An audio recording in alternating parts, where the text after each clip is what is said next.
Assalamu alaikum wa rahmatullahi ta'ala wa barakatuh. Bienvenidos a este espacio, nuevo espacio de Córdoba Internacional, que es el arte de educar. Vamos a plantear la educación como un arte y al educador como un artista que resalta las cualidades ya existentes en cada ser humano y en cada niño desde la infancia y unas cualidades innatas que el creador ha puesto en cada ser humano. Estamos con nuestro invitado, nuestro querido hermano Abdelkader Masfin, un experto en psicopedagogía y el director del Centro Al-Murafaqa de acompañamiento a jóvenes y a niños y menores. Bienvenido con nosotros. Salam alaikum, hermano Abdelkader. Salam alaikum.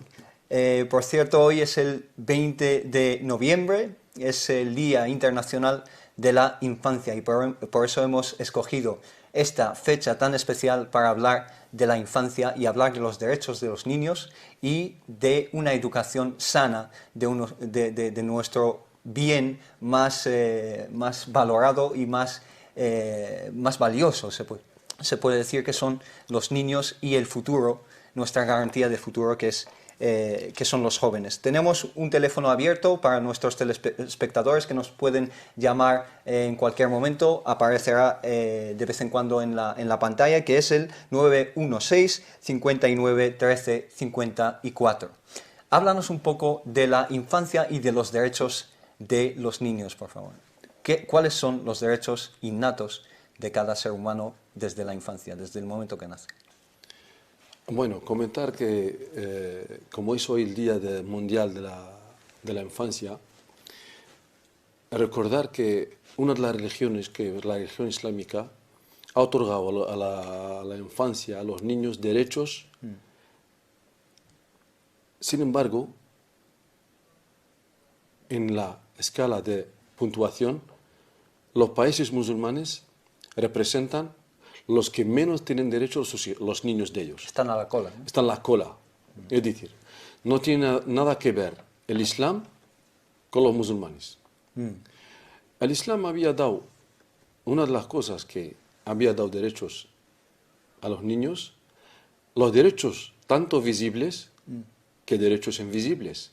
De los derechos visibles, la manutención, el cuidado, todo eso. Materiales. Material, pero también hay otros derechos invisibles que son mucho más importantes.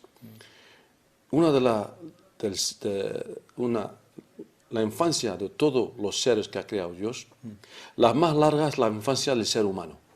Sí. La más larga. ¿Por qué?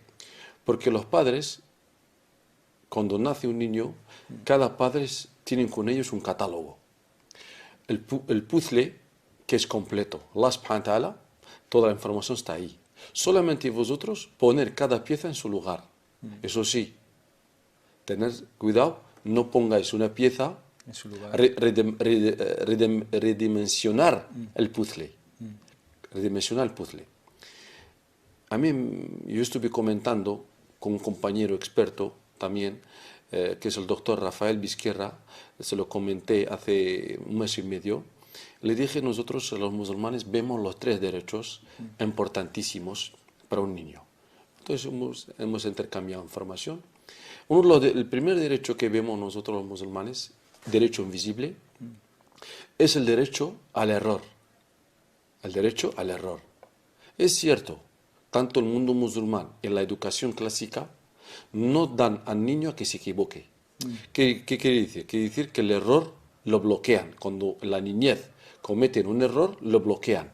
En vez de ver el error como una información para el proceso, lo ven como bloqueo. El Nabi sallallahu alayhi wa sallam comenta: La halima illa du athra, wa la hakima illa du tajruba. Que una persona, el halim es una persona que sabe, digamos, que tiene una conciencia, que piensa antes de actuar. Una persona que piensa antes de actuar. Pero esta persona no llega a ser así hasta que tropiece. Es decir, el derecho a equivocarse. Cuando Sayyiduna Adam alayhi salam se equivocó, Allah subhanahu wa ta'ala sabía que este cerebro viene con el error. Por eso hemos dicho, la educación es de dentro afuera. Sí. Y la ley divina es de fuera adentro. La única diferencia entre ellos es que la ley divina no tiene error y la educación hay predisposición al error. Se puede decir que equivocarse también es una oportunidad también para rectificar y para mejorar como personas, porque el profeta sallallahu alaihi wasallam dice al respecto de esto, "Kullu ibnu adama khata", es decir, cualquier ser humano comete este tipo de errores, no obstante, los mejores de entre vosotros, wa khayrul khata'in at-tawwabun, quienes utilizan este error como una oportunidad para cambiar y para transformarse. Cuando hemos vivido una cultura que hay mucha competitividad, no te permitían caerte. Cuando te caes, es un fracaso. La cultura de la colaboración es otra cosa. La dimensión humana, uno de los grandes derechos al niño es de tener derecho al error. Es decir, cuando la curiosidad tropiece en la niñez, cuando tropiece, eso lo tenemos que ver como proceso. La ayudamos, por ejemplo, en la adolescencia, por ejemplo, cuando se equivocan los adolescentes, los padres meten mucha culpabilidad. En vez de ayudarlo o tener empatía con él y decir, ¿te gustaría que te ayude? Sí. ¿Te has beneficiado?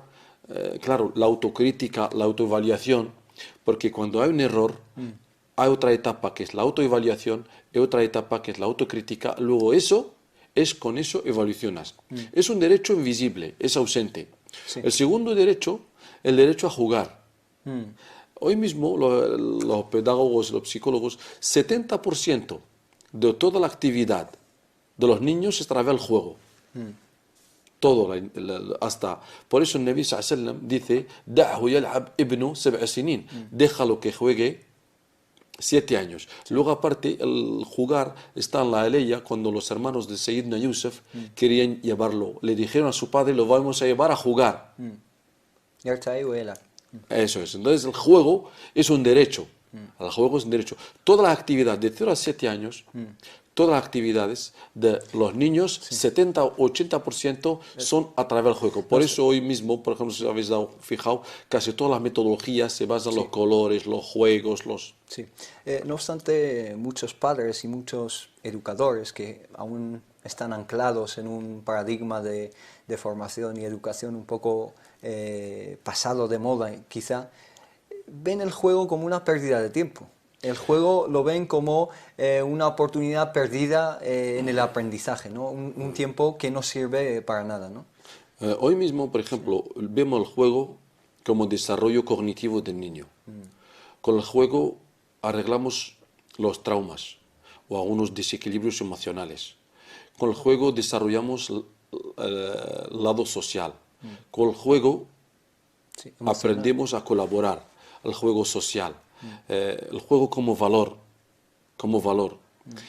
Quien no juega en la niñez va a tener problemas cuando sea adulto. Sí, una deficiencia. Por supuesto, una deficiencia y también el juego como valor. El juego como valor. De hecho, quiero mencionar una cosa importantísima. El Nabi sallallahu alaihi wasallam, cuando iba a buscar a Anas, esperaba a Anas detrás de los árboles hasta que terminase a jugar con los niños. Lo esperaba hasta que terminase a jugar. Lo esperaba. Y algunas veces, cuando hasta en el rezo, por ejemplo, subían encima de él, ¿vale?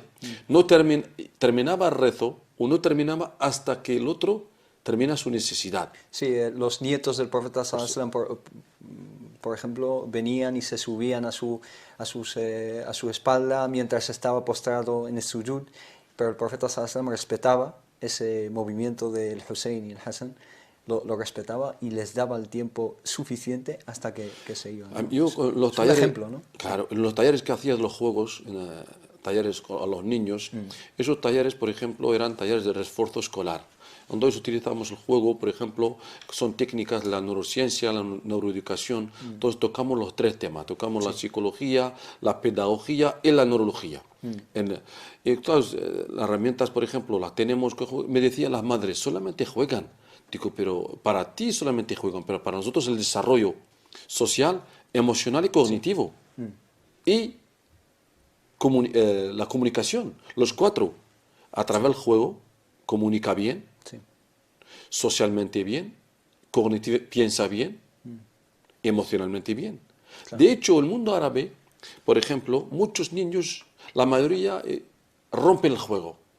Lo rompen, ¿por qué? Porque hay una agresividad por dentro, porque no han aprendido con placer, porque han crecido con retenciones de emociones. Y toda emoción que ha creado Allah subhanahu wa ta'ala, si no sale a su tiempo, luego sale negativo.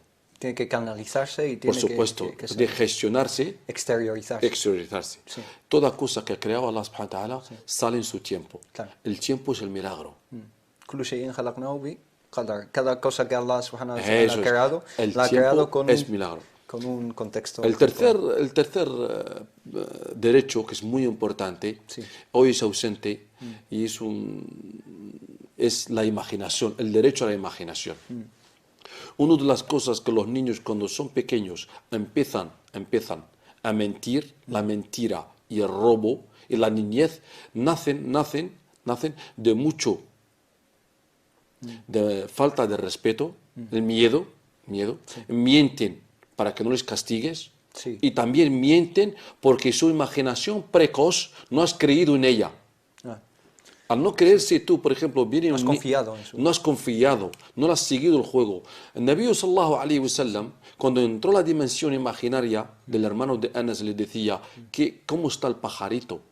Tenía una mascota. Claro, esto es entrar, eso es creer en su imaginación, entrar en su dimensión, Sí. entrar en su dimensión, ¿vale? Hablar su lenguaje también. Claro, su lenguaje, por supuesto, el lenguaje de la infancia. Es un lenguaje ilógico. Sí. Por eso hay que mencionar una cosa muy importante. Los últimos avances de la neurociencia, que el cerebro del ser humano no se desarrolla hasta los 25 años. O sea, Es decir, no llega a su desarrollo completo. desarrollo completo. Es decir, que el cerebro reptil, luego el cerebro emocional, luego el cerebro neocórtex. Los tres cerebros no se desarrollan hasta... Del más primitivo al más hasta avanzado. claro, porque, entonces, con ellos, en la infancia, toda la comunicación con los niños es comunicación no verbal. Sí. Lo gran error que han hecho con nosotros, lo gran error de la educación, es que han exigido la lógica cuando no había lógica. Y han exigido experiencia cuando no había experiencia. Entonces la imaginación se construye. Por ejemplo, te viene un niño, te cuenta, te dice, mira, he soñado, o he visto un gato con cuernos. Entonces tú le tienes que seguir, pues sí, le hemos visto. No tienes que decirle eso es mentira, Claro. o no lo has visto. Eso es frenar la imaginación. Tienes que resolver. Quería comentar una cosa, la imaginación. Sí. Mohammed el-Fatah, cuando abrió Constantinopla, su madre llevaba siempre y decía, imagínate tú que tú vas a abrir esta ciudad, ¿no? La imaginación, el potencial de la imaginación lo desarrolla la madre. Y el potencial del miedo también lo desarrolla. Porque depende de la comunicación, se desarrolla la imaginación. Porque hay comunicación que produce culpabilidad y hay comunicación que produce imaginación. Depende. Hay tres tipos de comunicación. Hay comunicación pasiva, y hay comunicación agresiva, y hay comunicación asertiva. La que queremos es la asertiva. Explícanos los tipos de comunicación. Claro, la agresiva ya se ve como que es agresiva. La pasiva... Eso también se incluye dentro de la comunicación también. Claro, por supuesto. Es agresiva, es una comunicación agresiva. Sí. ¿Vale? La pasiva... Maltrato por psicológico, supuesto. Claro, físico, es que, etcétera. claro, es la opresión. Sí. Siempre la educación, si no tiene base como respeto, diálogo, Sí. ocurren de ahí derivan todos los problemas. Sí. Es la ausencia... el respeto es la ausencia de la explotación. Y cuando hay una comunicación agresiva, hay una explotación. Hay una opresión. Sí. Entonces, la comunicación agresiva es normal que te devuelven agresividad. Sí. Porque luego comentaremos, inshallah, los derechos de los niños. De 0 a 7 años, la prioridad es el comportamiento de los niños. Y de 7 a 14 nos devuelve lo que les hemos dado. Si hemos dado agresividad, nos devuelven agresividad. Si hemos dado amor, nos devuelven amor. Por eso, luego la asertiva es flexible. ¿En qué sentido? Sentido flexible con lo que ha hecho el Nabi sallallahu alaihi wasallam con el niño cuando murió, el pájaro, ha sido flexible. Estuvo con él ahí, luego la acompañó. Es flexibilidad. Sí, sí, sí. Ser flexible. Luego, aparte, la flexibilidad, la comunicación asertiva busca las soluciones, pero la comunicación agresiva busca lo otro, los problemas. Se enfoca a las soluciones. Otra cosa muy importante es lo que se hace, que decirlo, lo que se hace muchas veces es dar información. La comunicación es otra cosa. Tenemos una llamada, tenemos a Marisa Moya al teléfono que nos puede hablar un poco de los derechos de los niños y de estos aspectos que hemos tratado, por ejemplo, la imaginación. Buenos días, Marisa. Hola, buenas tardes, ¿cómo estáis? ¿Qué tal estás? Bien. Muy bien, gracias. Como usted sabe, hoy es el Día Internacional de la Infancia y queríamos que nos comentases un poco los derechos de los niños y un poco acerca de el poder imaginativo de los niños, cómo incentivar esa imaginación en nuestros hijos. Bueno, yo, vamos a ver, me había preparado, porque me había comentado a Abdel que me ibais a llamar y me había preparado unas poquitas frases porque efectivamente hoy es un día muy importante para los niños. Sí. Se celebra en todo el mundo el Día Universal de la Infancia, que supone el reconocimiento de los derechos de la infancia. Y efectivamente pues podemos sentirnos dichosos porque la Convención sobre los Derechos del Niño pues ha supuesto una mirada distinta, una mirada que los tiene en cuenta como sujetos de pleno derecho. Sí. Pero quería mencionar, quizá yo me había centrado más en otro tema, que también es un día para recordar que es insuficiente lo que se está haciendo hasta ahora. Sí. Y que, bueno, pues basándome en datos que recoge UNICEF, quería hacer mención a que 1 de cada 4 niños vive en condiciones de extrema pobreza, que 1 de cada 12 niños muere antes de los 5 años, que más de 120 millones de niñas y niños en edad escolar no asisten a la escuela y que cada minuto un niño muere por una enfermedad vinculada al SIDA. También recordar que 300.000 niños y niñas están sirviendo como soldados a distintos gobiernos y que más de 1,8 millones de niños están sometidos a explotación sexual, fundamentalmente niñas. Entonces mi recuerdo también hoy quería ser para los niños que han sufrido el tifón en Filipinas y que se ven pues con hogares destruidos, que han perdido a sus familias y que corren serios riesgos de salud. Entonces, bueno, pues a pesar de que me preguntas por la imaginación, que es un tema importantísimo, pero quizás sobre todo vinculado pues a los niños que consideraba yo en mi comentario en la primera parte, a los niños que gozan de la dicha de tener los derechos de salud, de protección cubiertos. Efectivamente, en este tema las escuelas y los educadores, ya seamos docentes, ya seamos familias, tenemos que hacer una reflexión seria, porque hay mucha potencialidad en los niños y, sin embargo, pues los entornos educativos hoy no responden a potenciar pues esa creatividad y esa imaginación infantiles que vienen como marca genética.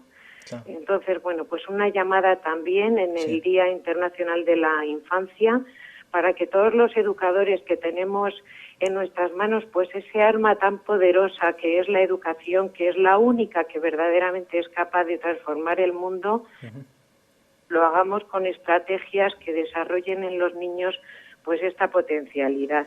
Claro. Y quisiera pues también, si me lo permites, si tengo medio minuto, pues parafrasear unas palabras de Gabriela Mistral y se las dedico pues a todos los niños en el día de hoy. Y Gabriela Mistral dice: miremoslos bien porque son un beso pintado en tu mano con dulce sabor a durazno. Son la sonrisa que vuela en el viento, son cariño, capricho y abrazo. Entonces, bueno, pues precisamente por eso, porque son lo más grande que tenemos, se merecen una mirada distinta. Por supuesto. Muchísimas gracias, Marisa. Gracias, Marisa. Unos versos... Muchas gracias, Adel. Un abrazo. Muy bonitos los versos. Muchísimas gracias por tu intervención y nos hemos hecho eco de estas preocupaciones que compartimos al 100% con Marisa. Muchísimas gracias, Marisa. Hasta luego. Muchas gracias. Un abrazo. Adiós. Un abrazo. Hasta luego. La verdad que nos ha conmovido porque es cierto, el Islam, alhamdulillah, ha respondido a muchas cosas, derechos de los niños. Queda, por supuesto, eso, lo que ha comentado Marisa. Marisa es una compañera nuestra de la disciplina positiva. Sí. Lo que ha comentado es los resultados de una cierta educación. Es verdad. Porque los resultados de una cierta metodología. Los resultados de que el valor central es el dinero. Sí. Y no es el ser humano. Exacto. Por eso muchos países, por ejemplo, no interesan que la educación cambie. ¿Por qué? Porque hay muchos que viven con el desorden. La educación, pero sin embargo, va a llegar un momento que la educación va a cambiar a todas las profesiones. Nosotros no podemos cambiar el mundo, pero cambiaremos la gente que cambie el mundo. Exacto. Dime. Sí, aquí pues hay que hacer hincapié en el poder o la capacidad transformativa de la educación, que Marisa también ha señalado esta capacidad. Vamos a pasar una pausa, inshallah, y volvemos enseguida. Volvemos con este punto y algunos de los puntos que ha mencionado Marisa, hablando de los derechos humanos y los derechos de los niños. Hay que tener en cuenta también que la mayoría de los niños del mundo no disfrutan de los derechos más básicos. Hablaremos de eso y muchas cosas más, inshallah, después de esta pequeña pausa. Assalamu alaikum wa rahmatullah.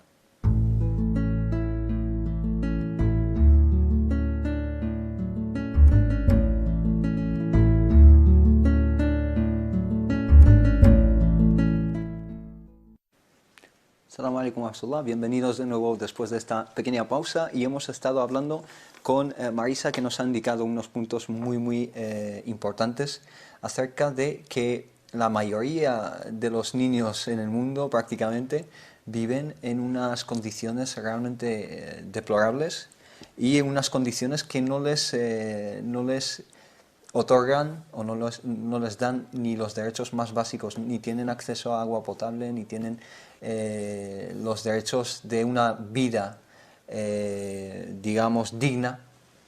Entonces, no es lo más primordial ocuparse de esos aspectos antes de hablar de otro tipo de derechos. Es cierto lo que comentó Marisa, como lo que he comentado, es el resultado de una cierta educación. El resultado de una cierta educación, sí. una educación, como dijo Alfred Adler, comentó Alfred Adler, dijo cuando la educación es errónea, en el futuro tendremos unos manipulando a otros. Eso de unos manipulando a otros quiere decir que no hay colaboración. Unos pisando a otros, sí, o manipulando a otros.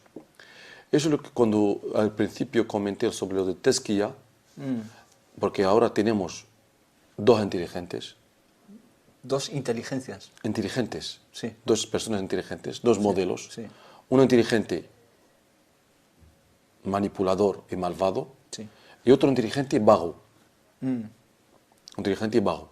Porque hay mucha gente que pueden ofrecer, pero por la baja autoestima no hacen nada. No hacen. Y otros que son inteligentes, pero se aprovechan de los demás. Se aprovechan. Entonces, claro, hay aquí. Por eso uno dijo, el mundo está peor, porque los idiotas tienen más coraje, sí, y los que inteligentes tienen cobardía. Y esto se debe a la educación también, porque no se ocupa de este concepto básico, desde el punto de vista islámico, del tezquía. Haznos un paralelo entre tezquía y conceptos modernos. ¿Tezquía en qué palabras se puede explicar desde un punto de vista hoy mismo, por ejemplo, la única palabra que puedo explicar, tezquía entra a lo que hoy llama Howard Gardner, la inteligencia múltiple, o Daniel Goleman, inteligencia emocional, porque cuando vino la teoría de Daniel Goleman, con el primer libro de Daniel Goleman revolucionario, la inteligencia emocional, hasta el momento era la razón dominaba a la emoción. Sin embargo, la inteligencia emocional ha dado vuelta al mundo, que es la emoción más importante que la razón. De hecho, él dijo que el éxito de cada ser humano, el éxito de cada ser humano no se debe al éxito académico. El lado académico es 15%, el resto son competencias sociales y emocionales. Competencias sociales. Claro, por supuesto. ¿Se puede hablar de que el 85% Claro. son ámbitos emocionales? Claro, porque la educación, la verdadera educación, no está dirigida al diploma. Sí. No para que obtengas diploma. El objetivo no es el objetivo no es para que obtengas diploma. Sí. El diploma es un resultado, nada más, ¿no? Pero el objetivo es para la vida. Claro. Para vivir, convivir y sobrevivir. Hacer de ti un ser humano mejor. La neurociencia hoy mismo comenta de 4 cosas que tienen que realizarse en la educación. Sí. El ser, el saber, el hacer y convivir. Interesante. Claro, ese es los nuevos objetivos de la neuroeducación. Decía en su libro Manuel Segura, un psicólogo español, también era profesor en la Universidad de Barcelona, comentaba en su libro de que para vivir hay que tener objetivos y para convivir, compartirlos. Compartir estos objetivos. Objetivos, compartir. Claro, es muy importante. El ser humano nació en el grupo y tiene que producir en el grupo. Pero claro, el grupo es su familia le enseña cómo producir en el grupo. Pero si tu familia carece de respeto y diálogo, es normal que en el futuro no podemos esperar grandes cosas. Porque estos niños que hoy día están oprimidos, no tienen agua, no tienen ni siquiera los derechos mínimos, ni siquiera para sobrevivir, el día de mañana no esperemos que nos devuelvan amor. Claro. No esperemos. Por eso ya tenemos que tomar medidas ya. Drásticas. Medidas para arreglar eso. Cambiar de visión. Cambiar de visión y recuperar la identidad. Porque la crisis que existe ahora es una crisis existencial y de identidad humana. Por eso ocurren estas cosas. Muy interesante. Volviendo un poco a unos puntos que hemos tratado ya, pero que hemos dejado medio completados, que hemos hablado del juego como herramienta y como una actividad que desarrolla la imaginación. Y hemos hablado de otros aspectos que han sido atenuados por parte de muchas sociedades, como la curiosidad. La curiosidad desde el punto de vista de muchas familias, etcétera, es algo nocivo. Incluso en la cultura popular existen refranes que están dirigidos y confeccionados para matar esa curiosidad. Se dice la curiosidad mató al gato, es decir, que el niño no debería tener curiosidad porque el resultado de la curiosidad tiene que ser algo negativo por definición ya. Y tanto la curiosidad como el juego, que hemos dicho que muchas familias lo consideran también como una pérdida del tiempo, estas dos cosas juegan un papel fundamental a la hora de desarrollar la imaginación y las facultades y las capacidades imaginativas de los niños. La curiosidad es la herramienta más valiosa para que uno avance en todos los niveles. Cuando la curiosidad te la bloquean, te han bloqueado la motivación. Sí. Y cuando te han bloqueado la motivación, el aprendizaje no lo vas a tener. Es decir, te conformas con la información que te han dado, vas a temer siempre al aprendizaje. Como he comentado, que la curiosidad tiene relación con el juego, con la imaginación y la motivación. Estos 4 van juntos. Un niño, y claro, tienen un pilar que les sujete, que es la libertad. Cuando no hay miedo y hay una libertad y me siento que estoy bien aceptado y bien valorado y bien querido, es normal que, claro, el entorno, todas estas cosas que prepara el entorno. La curiosidad, hoy mismo, no tenemos que enseñar a los niños ni a los hijos a memorizar, porque el saber no es acumular información, el conocimiento, el saber es otra cosa. Sí. Es resolver problemas, es ser feliz. Aplicar esos conocimientos a la realidad. Por supuesto. Sí. Tenemos que enseñar a nuestros hijos a desarrollar la curiosidad, a despertarles sus curiosidades y motivarles. Porque si se va la curiosidad, cuando te bloquean, cuando Allah subhanahu wa ta'ala creó en el ser humano la curiosidad, a través de la curiosidad se hizo el primer invento que es el fuego. el fuego. Sí. El ser humano vio, tuvo curiosidad observó, la observación, observó, comprendió, luego la curiosidad, luego la espontaneidad. Porque si a un niño se le muere la curiosidad, es un problema. El niño, que sepáis, es un investigador potencial. Investigador. Es un investigador potencial. Está todo el día investigando. Explorando. Explorando. El niño que no investiga es un niño que tiene un problema. Hablando de esto, vamos a ver un vídeo acerca de cómo se han desarrollado nuevas técnicas y nuevas metodologías de enseñanza donde se incentiva este tipo de exploración y esta investigación incluso de los niños en un entorno totalmente natural. Vamos a ver un vídeo y volvemos en un segundo, y les recuerdo nuestro teléfono para poder intervenir. Estamos en directo, es el 916591354. 916591354. Podéis intervenir con vuestras dudas y vuestras aportaciones en directo, inshallah. Volvemos después de este vídeo, lo vamos a ver y lo vamos a comentar juntos aquí, que es muy interesante. Die Spiele richten sich nach den natürlichen Gegebenheiten, die wir an dem Tag anlaufen. Hier vorne wird etwas gebaut, da sind die Baumeister am Werk. Wenn wir jetzt an den Teich gehen oder an einen Graben, da wird viel mit Wasser gespielt, da wird mit Erde gematscht und Wasser dazu geholt. Oder wenn wir auf einer Wiese sind, dann werden die Blumen angesehen, zum Teil auch gepflückt und untersucht, betrachtet. Wir haben verschiedene Jahresthemen. Unser jetziges Thema heißt: Wir sind die Kinder vom Heister Holz und umfasst alles, was hier im Wald sich befindet und geschieht, und auch die Nachbarschaft des Waldes, also auch die Bauern, hier die biologische Station und die Nachbarhäuser. Mein Sohn geht unheimlich gerne in den Waldkindergarten, weil er hier frei spielen kann, weil er hier Platz hat, Raum zur Entfaltung. Er ist ein sehr lebendiges Kind und hier im Wald gibt es vielfältige Möglichkeiten, diese Lebendigkeit auszuleben. Er kann hier klettern, er wird angeleitet, wie man mit natürlichen Materialien basteln kann. Er kann hier rennen, er kann toben, er kann sich im Dreck wälzen, er kann einfach richtig Kind sein. Ja, die finanzielle Seite im Wald ist nicht so unsere rosige Seite. Wir finanzieren uns aus Elternbeiträgen, zum Teil aus Spenden, die aber nicht so oft reinkommen, wie das für uns eigentlich wünschenswert wäre, damit wir auch mal Dinge außer der Reihe finanzieren können. Beispielsweise Kletterseile oder ein Bollerwagen, der kaputt ist, oder eine Reparatur am Bauwagen.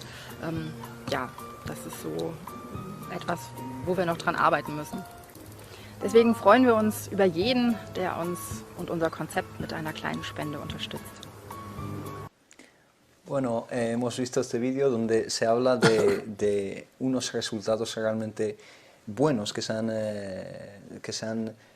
a los que se han llegado a través de estas metodologías de enseñanza. Hemos visto a niños en un entorno totalmente natural y a las madres y a las educadoras hablar de las técnicas y los resultados y consecuencias de esas técnicas que se usan. ¿Un comentario acerca del vídeo? La verdad que es un vídeo, es el ejemplar, lo que queríamos la niñez. Yo siempre he comentado a los hermanos que llevan temas de enseñanza del Corán, les dije, la enseñanza del Corán la tenemos que cambiar la metodología, hacerla un ámbito más libre, más respetable y más natural. Sí. Aquí hay dos cosas, hay valores que están desarrolladas muy bien ahí. Sí. La cooperación, los niños cooperan entre ellos, sí. No hay estrés, no hay estrés crónico, es decir, que el aprendizaje pasa, la experiencia, los pilares de la experiencia es la curiosidad. La curiosidad, la motivación hace una experiencia. Sí. Tú tienes curiosidad, luego te motivas y es una experiencia nueva. Entonces construye las neuronas los niños al natural. Claro, son gente que ya saben lo que hacen, conocen el cerebro de los niños. Aquí, como hemos dicho, el valor que hay, desarrollar al máximo el potencial de los niños, sí. Que es la curiosidad, tener experiencias positivas, cooperación, desarrollar la inteligencia grupal, desarrollar su independencia, autonomía, la autonomía o sea, valerse por sí mismos, ¿no? Claro, la autoestima, desarrollar la autoestima. Sí. Hemos visto un niño que cogía un martillo y la verdad que tenía precisión. A la hora de... en dar el martillo. Y ellos confiaban en él, porque detrás de este vídeo hay mucho trabajo. Sí. Trabajo conjunto, otros padres, profesores, hay charlas, hay una metodología, hay una comunicación asertiva. Una confianza mutua. Claro, la confianza... quiero comentar una cosa. Francisco Fukuyama, un escritor americano, quien escribió en el año 89 el libro de El final del mundo, de las ideas socialistas de la transición, tiene otro libro llamado La confianza y la puissance. La confianza y la potencia. Este libro tiene 1000 hojas, habla de la confianza en Estados Unidos. ¿Por qué llegó Estados Unidos a este nivel? A través de confiar a los sabios, dar oportunidades. Sí. Cuando confías en un niño es que le estás dando oportunidad. Cuando no confías, le cortas la oportunidad, tanto de equivocar como del error. Sí. La confianza nos lleva, la comunicación nos lleva a la confianza, y la confianza nos lleva a la colaboración. Exacto. Y algunos de los comentarios resaltaban la actitud con la que los niños acuden a esta guardería. Es decir, una de las madres nos decía, o dice en la entrevista, que los niños acuden alegres, es decir, quieren o están en casa esperando el momento en el cual volver a este ámbito de educación y de enseñanza y de aprendizaje. Y más que nada es por el espacio abierto. Están en un espacio abierto, están al aire libre, con oxígeno, etc. Y también la actitud de los educadores, una actitud optimista, abierta, que respeta a los niños, etc. Y por eso los niños tienen tantas ansias de volver a esta clase natural, ¿no? Una clase en la metodología alemana, la guardería, los que son visitantes no son los niños, son los formadores. El espacio es de ellos. Sí, les pertenece. Les pertenece. Derecho es vuestro, haced lo que queréis. Nosotros somos recursos para vosotros. Por eso la niñez, los niños tienen que estar ultra asistidos, no ultra controlados. Es diferente controlarlos, ¿no? Acompañarles. Lo que se ha hecho hasta el momento, controlar. Cuando controlas, pierdes la colaboración, pero cuando acompañas, colaboras. Muy bien. Y además, en un entorno tan abierto y tan natural, también se aprende el respeto a la naturaleza, ¿no es así? Por supuesto. Es muy importante. Valores ecológicos, etc. Porque Allah subhanahu wa ta'ala puso todo esto al servicio del ser humano. Es decir, pero si el ser humano no respeta ni la naturaleza, ni los animales, es un ser que no respeta ni siquiera a sí mismo. Porque esto, si nosotros, como no hemos respetado la naturaleza, ya ves los problemas climáticos que hay por falta de respeto a la naturaleza. Es verdad.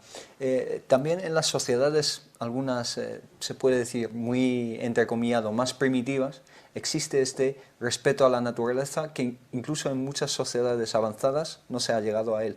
Te doy un ejemplo. En un país que se puede considerar poco desarrollado, yo de niño quise cortar la rama de un árbol para hacer algo con esa rama y un señor me dijo, no cortes esa rama porque ese árbol es un vecino nuestro. Eso es exactamente lo que me dijo el señor. Ese árbol forma parte de nuestro entorno y de nuestra vecindad, ¿no? Entonces, por supuesto. Nosotros, el ser humano, cuando respetas a ti mismo, cuando te enseñan el respeto, la niñez, cuando creces la edad adulta, vas respetando a todo. Respetas a los seres humanos, a los animales. ¿Por qué? Porque es la dimensión humana.